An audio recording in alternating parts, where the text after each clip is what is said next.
Welcome everyone to tutorial number 4 of my how to make simple Google Slide classrooms. Today I'm going to show you some of the tricks that I have learned after a year of making these classrooms up.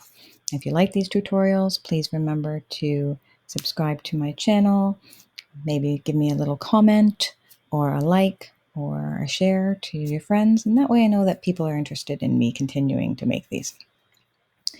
So, some of the tricks I've learned. This toolbar up top with the words gives you all of the options you could ever need, but you have to fiddle through and click through things. The options that you're going to use the most are also duplicated in this bottom one down here. So, like adding a text box, all you're going to do is click on this little T, click on the slide, and then you've got your text box in there. Now, I want my text box to be a specific size. So you're going to click on the do not autofit.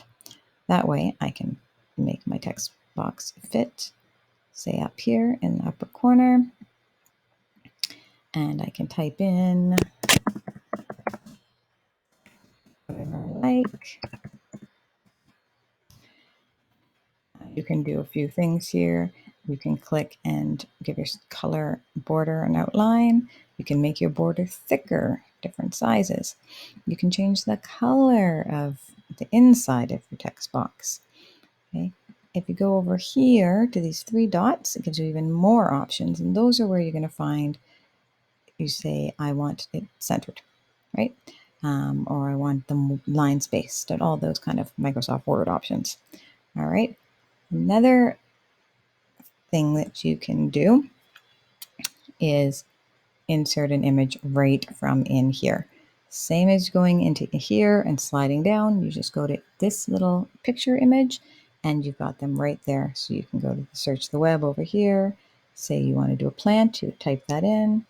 You're going to grab your plant, move it in there. Now we have a nice plant to add to our table. Okay. Another thing that you can do is come on over here and insert a link. So you don't have to go all the way up into insert and link. You can click right there. And now you've got it open to click to your plant. And if you had a link you wanted to attach to the plant, you could do that there. You can also insert a shape, lots of shapes, happy faces, suns. You can do some arrows. You can do call outs if you're interested in doing a call out. So let's add a nice circle here. Okay, you can change the color on your circle. You can give your circle a nice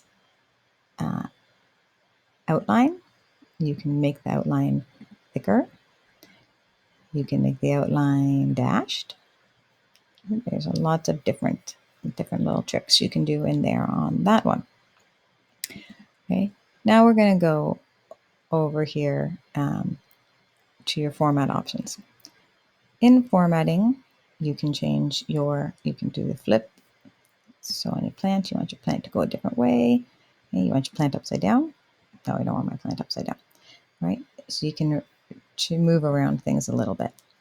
You can also, this is the coolest thing ever, recolor anything. So I don't want a green plant. I want a blue plant. And it changes it right there. Okay. Now you wouldn't obviously do that to your plant because who would want a blue plant? But say I don't want this gold couch. I want my couch to be blue. So we're going to make a blue couch. Okay. You can change anything on here to a different color. What I really like is changing the background of the easels, because we use the easels a lot.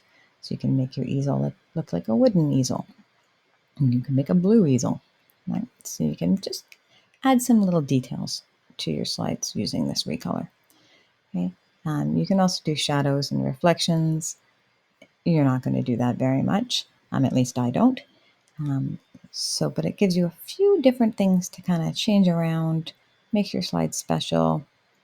In your text box, you can change your fonts, right, to different things. I'm going to make it, there you go. You can change the color of your font. You can change it into italics or bold. You can also highlight. Right? So many options.